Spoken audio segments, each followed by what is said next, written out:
especially like that.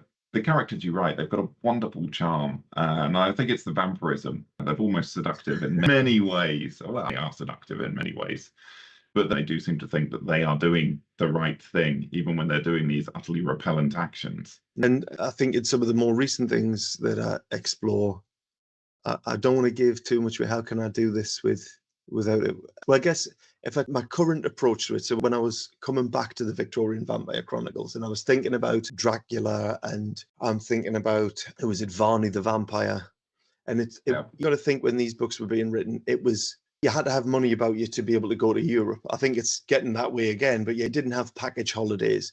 So it was only the real very wealthy who would see what Eastern Europe looks like or what China looks like, unless it's working men on the ships. But their experience of that will be just grafting in the ports, whereas ladies and gentlemen of leisure get to take the waters in Germany or whatever. So nobody really had a sense of what religions and customs were in other places. So you could really write these exotic tales and fanciful things. And when you look at Bram Stoker's Dracula, that's what he's doing. He's taking some things from history, confrontations from history, and he plays with them and he plays with religion. And then the common sort of reader who may be having the story read to them, or if they could reading installments of it, would go, well, God, it must be like that over there.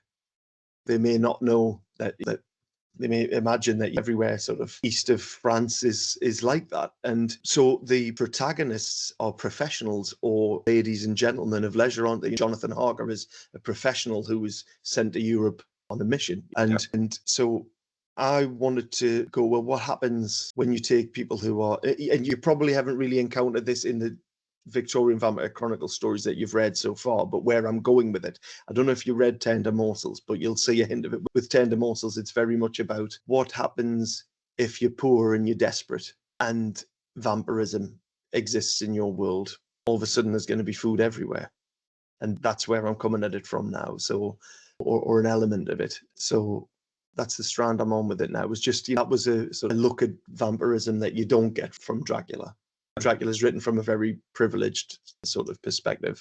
So again, we come to that grey area of, well, if you're starving or if your kids were starving, what wouldn't you do?